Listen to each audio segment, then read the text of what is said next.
I get to this point where I'm 40 miles in, and I look down at my watch, and my watch has this navigation feature that shows me the course because they make you download it so you don't Mhm. get lost.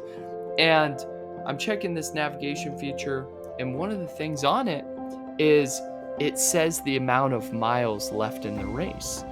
And you may think, oh, that's great to know. But when you're 40 miles in to a 200-mile race and you have 160 miles left, that's pretty demoralizing to think about, especially when you're chafing. And so my mind got so caught up in I have 160 miles left, I have 155 miles left, I Oh have my 150 goodness. miles left, that it became so daunting. It became insurmountable. It became impossible to finish this race. Welcome to Labels to Legacy, the podcast where we break free from the labels that hold us back so we can step into the legacies we're meant to create. I'm Shelomo Solson, and each week I sit down with inspiring guests and have genuine conversations to uncover their stories of resilience, growth, and transformation. Together, we'll explore practical tools, raw emotions, and powerful lessons to help you overcome mental barriers. It's time to rewrite your narrative and build a legacy that lasts. Before we begin, make sure to subscribe to the podcast on whatever platform you're tuning in from so you never miss an episode. Let's dive in. Today on Labels to Legacy, we're joined by Pierce Showe, an ultra marathon runner, running coach, and host of Run Your Race podcast. Pierce not only turned his passion for running into a lifestyle of discipline and resilience, but also tackled multiple marathons ranging from 100 to 240-mile races. Just to give you an idea, an ultra marathon runners have to endure both physical and mental extremes over several days. Pierce is going to share with you how conquering these long runs have transformed his mindset and helped him break free from limiting labels. Join us as we explore his journey of perseverance and pushing past boundaries. How are you, Pierce? Man, I'm doing well. Thanks so much for having me on the show. And I'm just so excited because I was looking up before we started this podcast, and I had a podcast, and it had to be 2019, 2020, called The Young Entrepreneur Show, where I I was remember. able to have you on there. I Mhm. think it was like episode 25 or 27. And, I just am so grateful that you came on the show, when I was just starting, and I had no clue what I was doing, but was just trying to, make something happen. And I really look up to you. And so, yeah, thank you so much for coming on that show, years ago. But I'm excited to catch back up and hopefully share a thing or two that will help everyone listening to this. Yeah, I think that was what 3 or 4 years ago. I might have been in my late 20s. You were probably in your late teens, man. We've both had just a journey of life, and I don't remember if you were running back then. Were you running back then?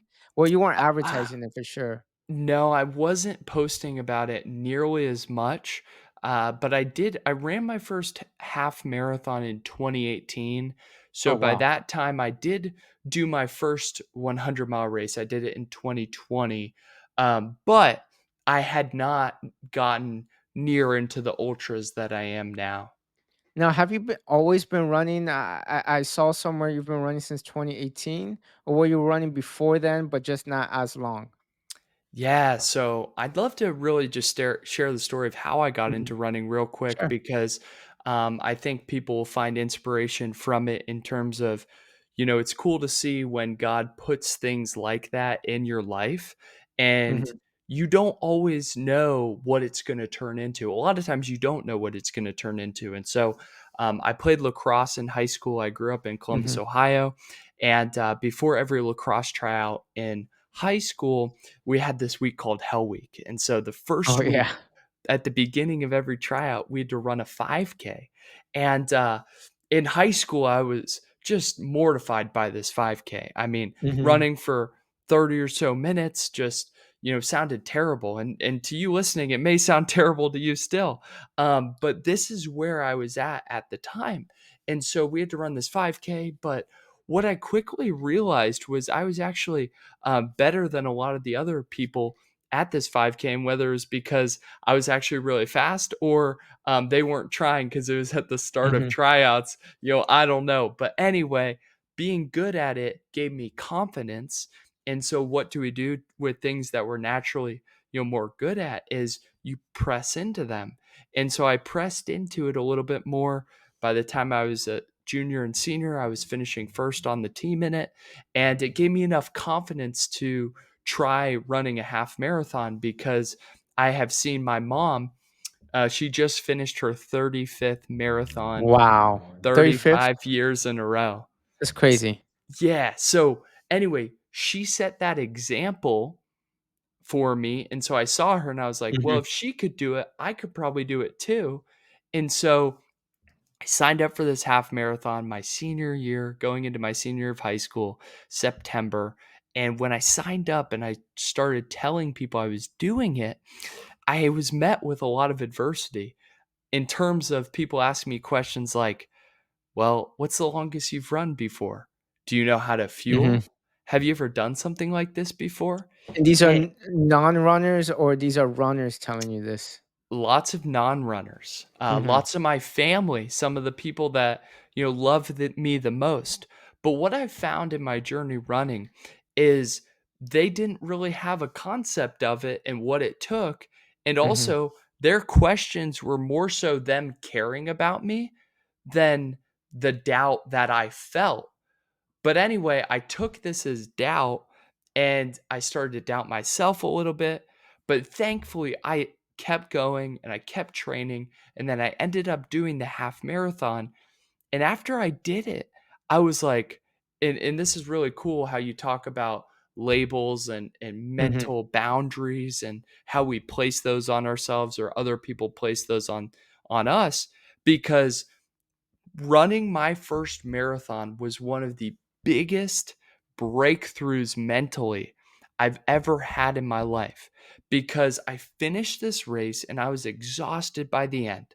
But 5 minutes later, as I caught my breath and I was fine, I was like, man, I'm fine. I didn't think I could do this before. Other people didn't think I could do it, but I was able to do it. What else is possible? What else can Now, I do? what is the And so, span between you deciding that you're going to run this half a marathon to running a half a marathon to running a marathon? How many months or how many years was that? yeah, so I've been playing lacrosse, Hmm. hadn't been doing any cross country, any formal running, but I've been doing that 5K, and I do like a 5K here or there to try Hmm. and get ready for it. But really, I decided my summer going into my senior year, so probably 2 months or 3 months before that half marathon, because I was talking to a friend about it and I was just like, you know what, I'm gonna go for it. And so Any 2 to 3 training? months. Well, I've been doing lacrosse Hmm. practices and I'd gone for some runs, but no formal training. Okay. I'd probably done a 7 and an 8 mile run, but I had no clue what I was doing. But Hmm. I think that's helpful when you're getting started with something, is just to sign up, to take the shot, to just do it. And then you realize where you fall into place, because a lot Hmm. of times what holds people back is not that they can't, but it's because they don't think they can. And the only way to get better is by doing it. And so I signed up for that. And then after my half marathon, it was really only a month and a half until my full. Wow. So I really just kind of went for it. That that's crazy because I ran a marathon 7 years ago. And it was a Disney marathon. I've ran for almost 20 years of my life. I ran cross country in high school. decent. I wasn't the fastest one on the team, but I was pretty good for an average runner. And then I was always on and off. And just until last year, I got back into running by starting at half a mile, then a mile, and then I think I've shed 7 minutes off my 5K time in the last year, which Wow. is amazing. Yeah. I'm getting back to that high school shape again, but they always have this phrase: runners are always running from something. Are you Mm. running from something? That's a good question. I mean, to be honest with you, I don't think I'm necessarily running from anything right now. Yeah. Maybe I was in the beginning to try and like escape different hardships I was going through in my life. Uh-huh. But honestly, I just find a lot of joy in it. I think a lot of people see, people like David Goggins and Hmm. talking about how Reading you're his book right embracing the now. yeah, amazing book. That's what expanded my mind into ultras, but he has this very viewpoint of like not liking running and doing it only because it's hard and pushing yourself. And I see 100% a ton of Hmm. value in that pushing yourself, beyond what you think you can do. But I've also experienced a lot of the joy of running because I've Hmm. done it for a while. The joy of getting out there, being outside in nature, running on trails and mountains, just the way you feel after you run. Like always, I get my best ideas. I mentally feel great, feel a lot of peace, Now, do you listen to connect with music? God. Um, that's a great question. I go back and forth. So, Hmm. the music I listen to, I like to listen to a lot of worship music. Yeah. I'm a Christian, and so there's a lot of great praise and worship music. People probably think I'm crazy just shouting and raising my hands and stuff as I run. But then also, I spend a lot of time running, and so I like to try and get more out of the time I spend. And so I'll listen to podcasts on topics I want to learn about Hmm. or audiobooks as well. Hmm. Now, what would you recommend for someone who wants to start running? Because the average person may not run a marathon just 1 month of training or so. Oh, yeah. It took me about 6 months of training to run my first marathon, but I've Yeah. also been running for a very long time before I did it. I get a lot of my friends and try to encourage them to run, and some of them probably can't run half a mile, which is totally fine Mm. because people find running very intimidating. They think that, Yes. oh wow, running 1 mile, half a mile, but you got into it very quick and you were very good at it early on. What would Mhm. you recommend to those people who just don't like running or have this mental barrier in their head that they Yeah. can't run more than 1 or 2 miles? Yeah. It's fun too, like working because I Mhm. now coach people in running, and it's fun to see it click for them when running becomes less of a chore Yeah. and they actually start to enjoy it. And it does take some training. I mean, I was lucky enough to have come from playing lacrosse where, we're running all the time. And so I basically never got out of that shape. I've just kept going one thing to the next. But for someone really getting into running who may feel a little bit intimidated by it, there's this great method called the Galloway method, and essentially what it is it's a cadence of running and walking. And so Okay. how you do it is you say, "Hey, I'm gonna go run for 6 minutes, and then I'm gonna walk for 4 minutes, and then I'm gonna repeat that for as long as I want to go." And this run, by the way, is at an easy pace where you could be having a conversation while running. So you may need to slow way down. You may need to, slow down if you're trying to run, 9-minute pace. You may need to go 12-minute pace to be able to have this conversation while you're still running.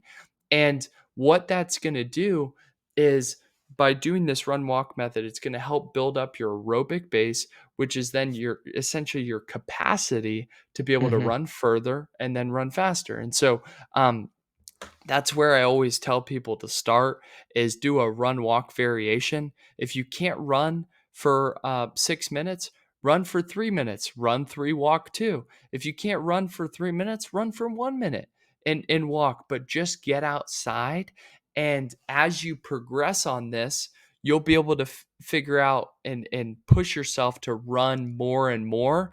And then also, when you're running, as you pull back the pace, it's going to make you less tired, like Hmm. less sore, and then also it's not going to be as mentally daunting. And I think that's a big part of why running's so daunting to so many people, is because they think they have to run super hard all the time, when in reality, typically about 80 to 90% of my runs are at an easy pace where I could be having a conversation where I'm enjoying. It's not necessarily that I'm straining all the time.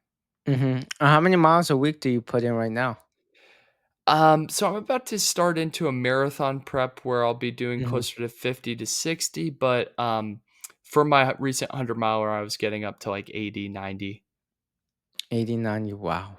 Yeah, it's a lot Let's of talk miles. about your most recent experience where you did, was it the Moab 240? Yeah, so I did the Moab 240 last year. What is that? Yeah, so the Moab 240 is a 240-mile endurance run through Hmm. Moab, Utah. I think it's got a little bit over 30,000 feet of vertical gain. Um, Jeez. it was the third race of the Triple Crown of 200s I did last year, which is three 200-mile races over the span of 3 months. And really, Jeez. yeah, Wow. these 200-mile races are, it's kind of the new thing. There were 100-mile races and now they're 200s, and it's just a complete adventure. You stop at aid stations every 10 to 20 miles. You have a crew out there, and you just go as long as you can, and hike, run, hobble your way until you get to the finish line. I just want to know what is, why that much? Why the 240 or the 100-mile races, and why not just stick to like marathons or half a marathons? Yeah, that's a really good question. I think I don't know. I feel like God's guided me in my Yeah. paths of the races I've selected, and I've Hmm. just been so fascinated with how far I can go and how fast I can go. And so for me, the biggest indicator of the challenge that I should do next is whatever excites me. And so, like for this one, it really excited me, the challenge of doing these 200-mile races. And the reason I actually signed up for it is because the race director posted on social media, 200 is the new 100, meaning Hmm. a 200-mile race is the new what 100-mile race was, the new challenge. Um, and for these races, you had to enter into a lottery where you'd put your name into the hat, and they'd pick a certain amount of people because they're limited on the number of spots. But a way to bypass that was if you signed up for all three of the 200-mile races. And Oh my so gosh. that's how they got me in, is I wanted to guarantee my spot in the race. So I went for it, and I think it's just really what's excited me. That's why I went Hmm. so far. See how your body would handle it, and also because every time you do something difficult and train for something difficult, it requires a new version of yourself. And I feel like part of my mission in life is to really see what I'm capable of, and who God ultimately created me to be. And I think that's a process that I'll be going on for the rest of my life. And so these ultra endurance events and marathons and whatever, serve as a vehicle to help me in that growth. I have so many questions about trying to run that far because I think that's something I would like to do once. Mhm. It's very intimidating just to think about it because I did a marathon. I do want to run another marathon. Um, but just the impact it has on your body. I do know someone who used to run a lot of marathons and now he has all these knee problems. How do you make sure you don't injure yourself? Not only in the short term, but in the long term. Yeah, I think there's a lot of a lot of things out there about Hmm. having knee pain, or needing to replace your knees. I mean, I think Yeah. I always get comments about that because I run so much, but I actually think running so much strengthens my knees, and I take care of my body really well. I do a lot of mobility work. I see a Hmm. chiropractor. I get massages. I do the sauna, cold plunging, all those things to help take care of my body. And through this running, it's made me stronger because it's like the body has to adapt. And through progressive overload of the miles, like your body ends up adapting to what you demand of it. And so I would say to avoid all the injuries, it's really just about scaling up your mileage in a way that's not too much, but is enough to force the adaptation. So I don't know what the stat is, but the Hmm. far majority of running injuries is caused by people um, running too many miles too quick. And that's another point for the easy zone two running, the Galloway method. It also puts less strain on your body. Hmm. So for beginner runners, they can run, walk the Galloway method, take care of their body. I know cold plunges, a lot of people do that. Back in when I was in high school, we used to do ice bath Yep. before it Yep. was even a thing. That Yep. was not fun. And yeah, a lot of stretching. We used to do a lot of stretching, a lot of mobility work. And I think a lot of people uh, try to skip past that. They just want to go running. And you have to take care of your body. I battle with lower back and back pain from time to time. So I do a Yeah. lot of weights too. And I think that really helps. My Yep. first marathon, I didn't lift any weights. And I think I injured my back. I think weights is really important too. Yeah. Strength training Uh, is really important, yeah. and yeah, that's 100%. Like most people, if you would too, it's funny, the people who Mhm, say like, "Oh, you're gonna hurt your knees," or "Oh, you're gonna do mhm, this and that." A lot of times those people are not people who run, and are not typically people who are fit. And then also, um, like a lot of people, especially in our era, like you did mobility, dynamic warm ups, and things like that before sports. But once they stop playing sports, they stop doing that. And they may go to the gym and lift and whatever, but they have no focus on mobility and flexibility because they think that, oh, lifting weights is what gets me stronger and makes me look mhm. bigger.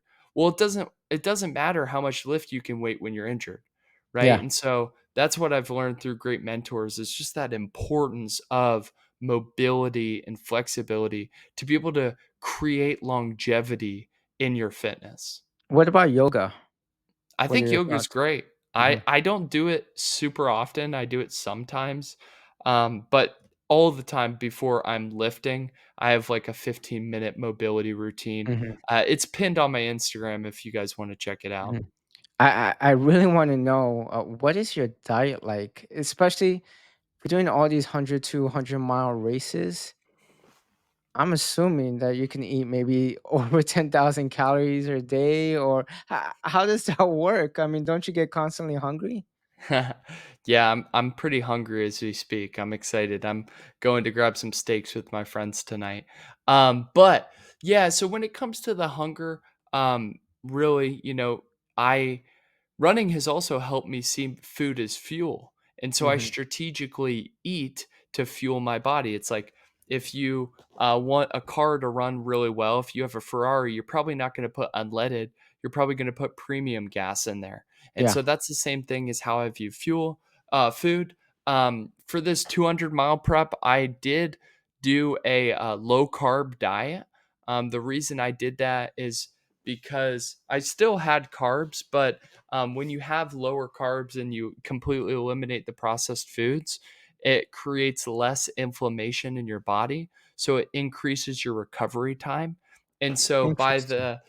so I learned it. So something that has really helped me in all these races, how I've been able to go from half marathon to 200-mile races so quickly is I always found someone who has done what I want to do. And then I just hire them to coach me. And so I hired this guy, Mike McKnight, who had won the Triple Crown years prior. And so he had done the 200-mile races multiple times. And so I was like, hey, how much would it cost for you to train me?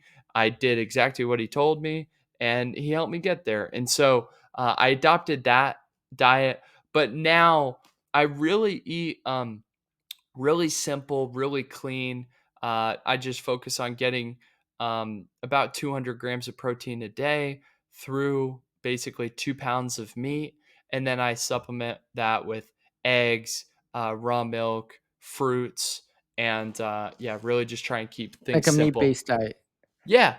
Yeah. Okay. Interesting, because when I used to run, or you would hear running coaches all the time, especially in high school, to fuel up on carbs like pasta. And we Yes. would we would go to these buffets the day before race days and just fuel up on carbs. But now, as I'm getting older, I'm hearing the complete opposite. I agree with processed foods horrible for you. But what I'm scared of is, we've been told to fill up on carbs, pastas, pizzas, whatever, to make sure we have enough fuel. But I'm hearing nowadays a lot of people are not doing that, and they're actually removing the carbs and mainly sticking to meat-based diet. So it's just interesting to see. Um, Yeah, I have something to share on that too. yeah. Yeah, so especially because the 200-mile races, you're Hmm. at such a lower heart rate.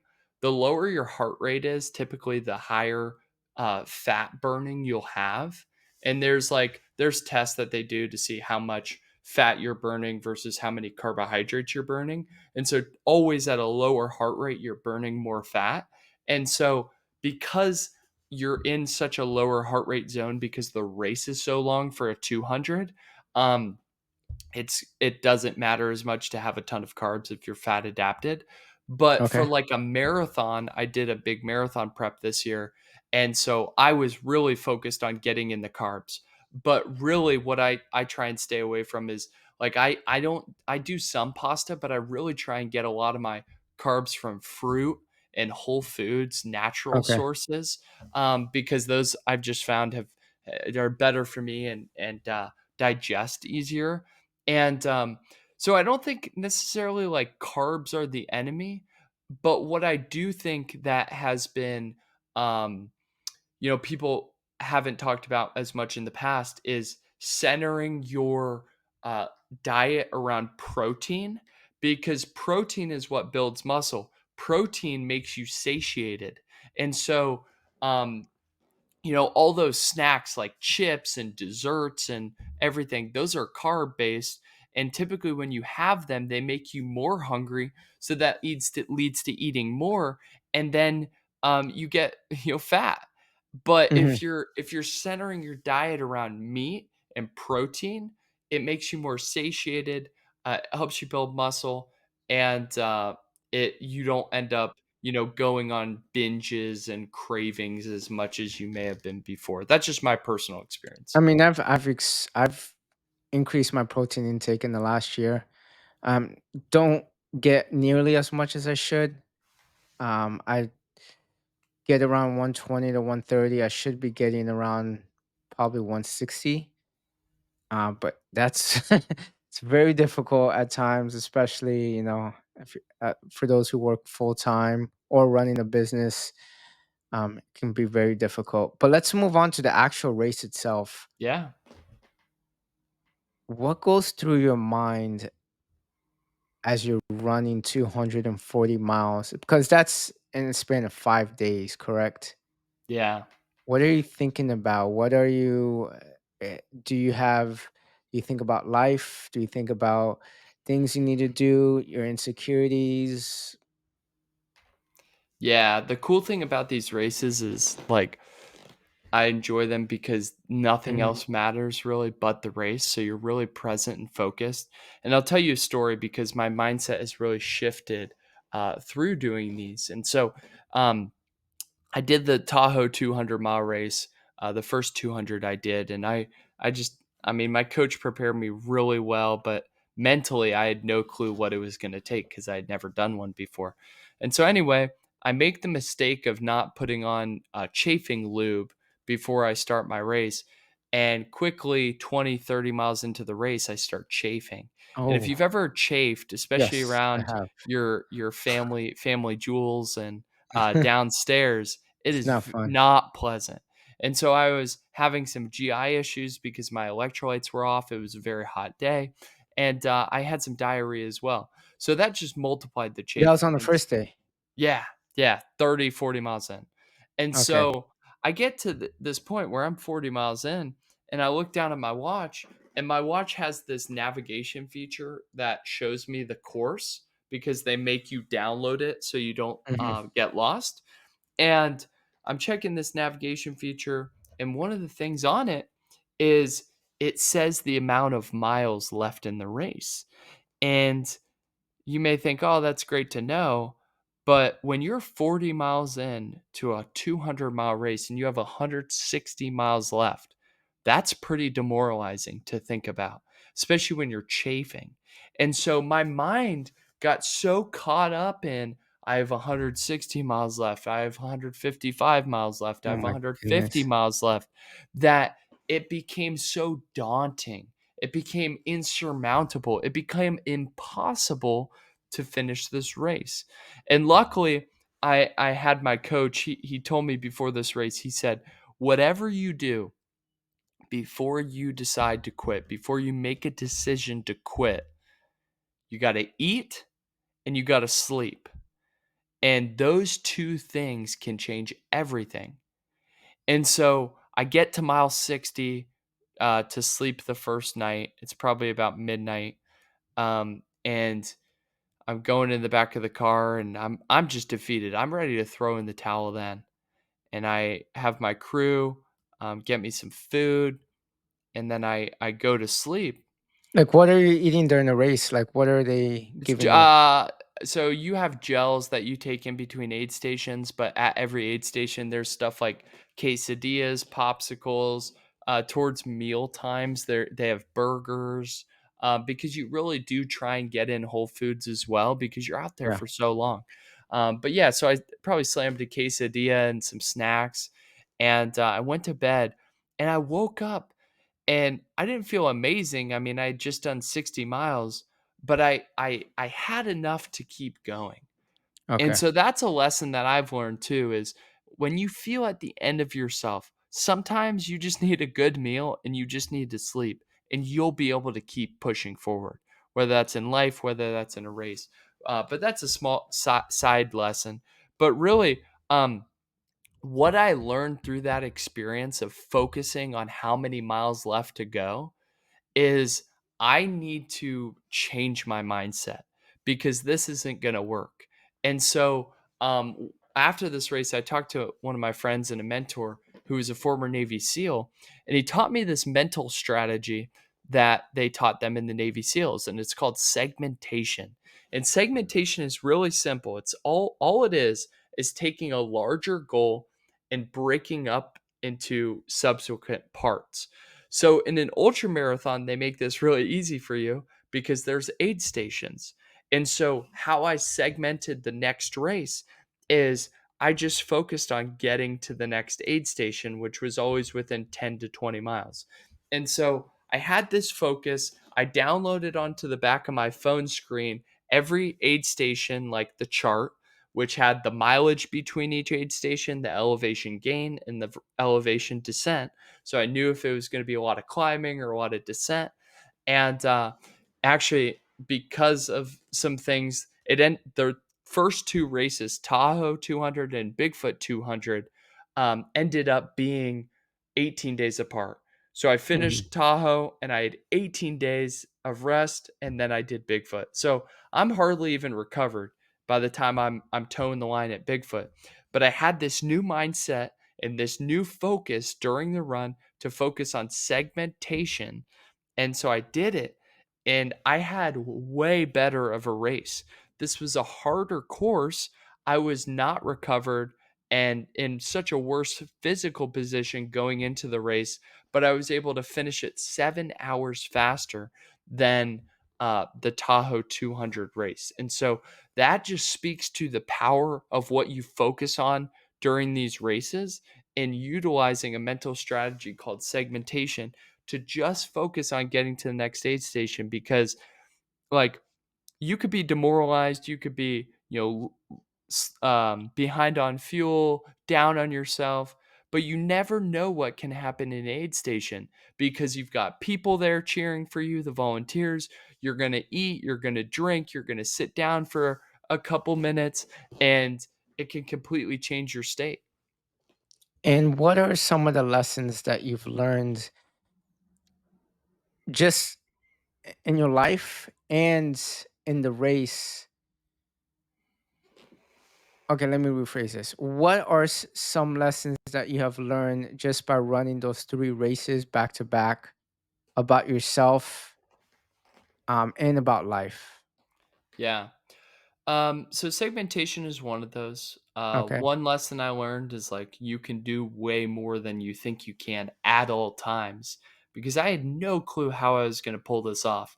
But I hired the coach. He helped me. He believed in me. That also really helps is when you have someone who has done it before helping you with it, you need to just stop thinking and you just need to do exactly what they tell you to do because they've done it before if you have the right mentor. And then, a third thing that I really realized through this whole process is for me, it was really cool because every time I would have a finish line, I'd have my crew there. And my crew was made up of friends and family. And every time I'd finish, I'd hug my crew and we'd be able to share that moment together because it was just such an adventure over the course of those 3, 4 days doing the race. And I realized that, excuse me, I realized that the event would be nowhere near as impactful on my life if I didn't have them there.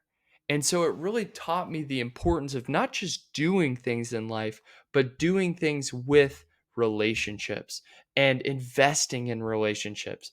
And so much so that by the end of this race series, I had felt like I had so many people supporting me and they were all showing up for me, but I wasn't doing that much for them. And even though I do think that, they were getting a lot out of being there because they were being inspired and their mindsets were being expanded and all that.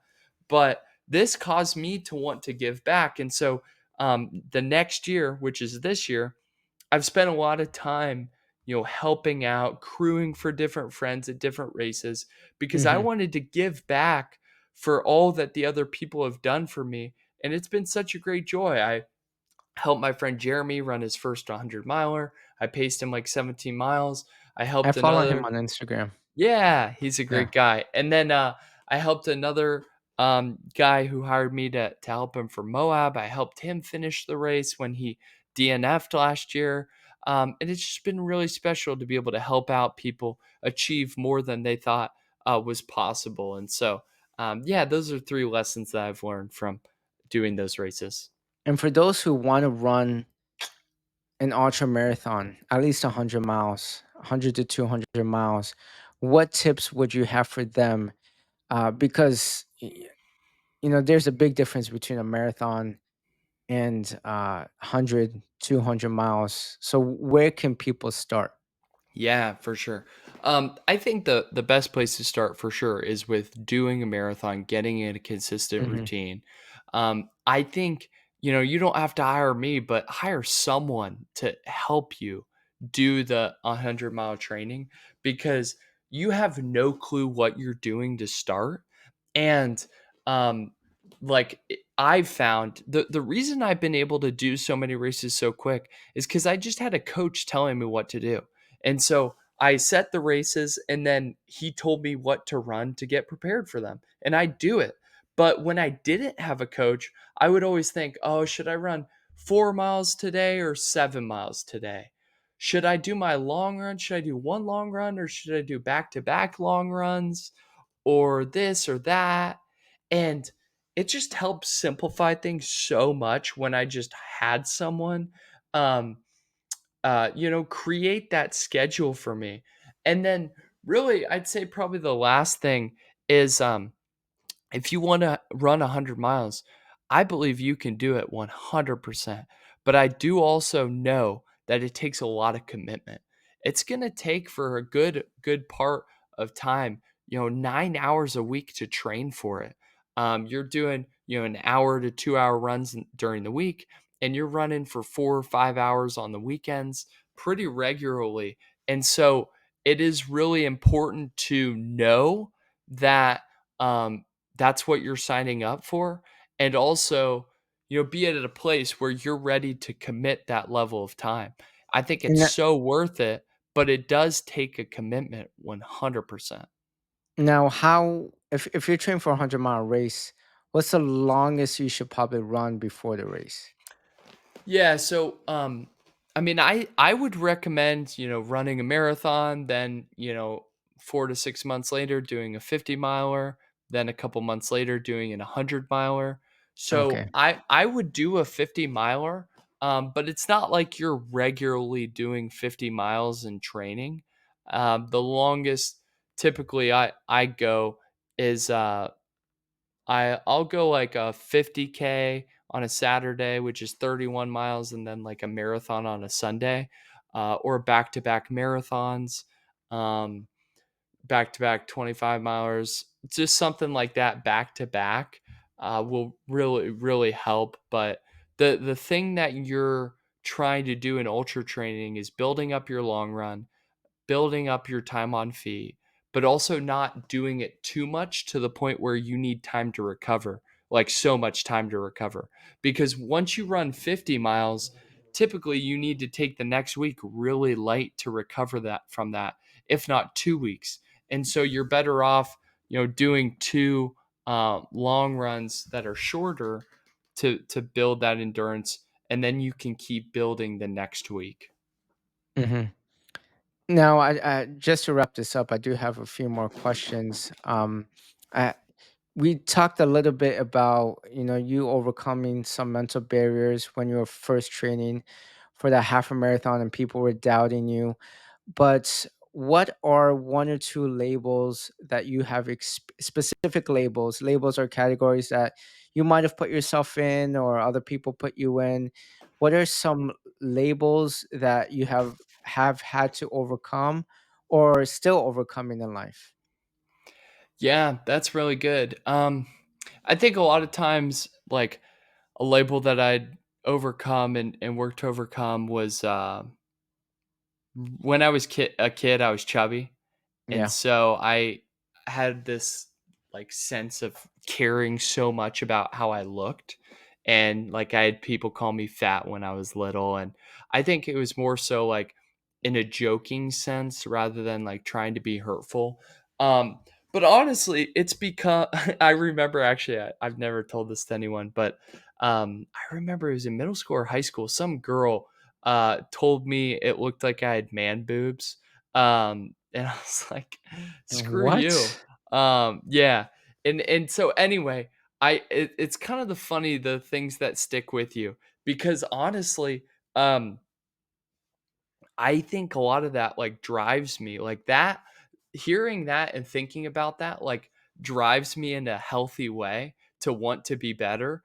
And I think it's honestly worked out to my advantage, because um like she's not super fit and I'm way fitter than her now, and I'm like, well, the tides have turned. Not to be mean, but I think there you can use those things to, change your life. The reason that, it hurt me for a second when she said that was because I was a little bit chunky, but I took that and I did something with it and I got super fit, and I'm super grateful for it now. And then two, another thing is during COVID, I was going to school at USC as a college student, and I dropped out of college. So I guess like technically I'm a college dropout, which is funny, because I think in my parents' generation that's such a big deal, and you got to Yeah. go to college, get a good job. But then I'm also over here thinking and thinking and processing like I have a way better life than a lot of my friends I went to high school with. And it's not like in a mean way or a comparison way, but just objectively speaking, um, I enjoy what I get to do on a daily basis. I get to have an impact on people's lives. I get to go on podcasts like this. I get to inspire, motivate, put out documentaries about really crazy races. It's amazing. And it was really hard to get here, and it still is hard, but I enjoy it. And so, but I mean, I'd be lying if there's not um, a thought in my head that doesn't bother me sometimes when it's like we're talking about schools people went to or college, and I'm just like, ah, well, I didn't finish that. Which it was all part of God's perfect plan for my life. I believe that 1000%. But that's like probably one of the labels I'm overcoming, or I guess have overcome, but still am working on. Hmm.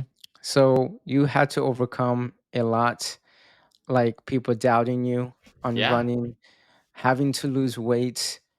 Sometimes that does carry with you. Even you, when you do lose the weight, sometimes that mindset still carries with you even when you're fit. I've definitely had that in my life. And then yeah. being a college dropout, sometimes that does carry with you as well, especially in those situations. You talk about what you're doing right now, but final question to end the podcast episode is, what is the legacy that you want to leave behind? That's a good question. Um, I really think that the legacy to leave behind is that I would love people would know that I loved God and I loved other people really well. Like I think if my whole life could be summed up into that, I think I would live just an amazing legacy, because I think that that's what life is all about. And it's not about me, it's about other people. And it's amazing what you can do for someone else if you by genuinely just caring and loving them, and treating them the way that you would want to be treated. And so yeah, that's really what I seek to do. And I think um, with that, it's like, how can I inspire people to do that as well? Because I think that God's given me definitely a gift, and directed me down this path of ultra running, but it's not about me, and that's why I wear the Jesus is King shirt all the time, because I have a Lord and Savior that's dramatically changed my life. And I think that the ultra running is just a way to get attention, to for me to point people to my real purpose in life. Because I think that if I was trying to do these events for me, to make me look good, to gain status, all these different things, build my world up, I'd be really unfulfilled. But because I'm doing it for a greater purpose, it is extremely fulfilling for me. So, yeah, that's the legacy I want to leave. I love that answer. And I was just talking to my friend about that. Is a lot of times we go after some of our goals and we get consumed with me, me, me, me, and not being the service to others. And a lot of times we, instead of being internal all the time, we have to push that externally and actually be a service to others, help others, whether it is personally or professionally. And I truly believe when you're a service to others, that you can get everything that God has planned for you. For sure. Well, Yeah, I service is the appreciate pathway. I, ap- I appreciate it, Pierce. Where can people find you and your podcast? Thank you so much. Yeah, people can find me on Instagram at Pierce Showe, my podcast on Spotify called the Run Your Race Podcast. And then also, I just released a documentary called Moab 240, What Else is Possible? And it's kind of shows the behind the scenes of that Moab 240 race we were talking about. So you can check that out on my YouTube. You can just search like Pierce Showe, What Else is Hmm. Possible? And it should come up. So yeah, thank you so much for coming on No or problem. for having me on. I'm just super grateful, and for all the work that you're doing to help people out. I appreciate it. And if anyone is interested in getting into running or upping their running game, hit them up as well on Instagram. Thank you for tuning in to Labels to Legacy. I hope today's conversation inspired you to break through your mental barriers and take one step closer to the legacy you're meant to create. If you enjoyed today's episode, don't forget to subscribe, leave a review, leave a comment, or share it with someone who might need it. I also share short clips and provide a lot of valuable content for you on my Instagram at Shelomo Solson. Have a great rest of the week and see you next Monday.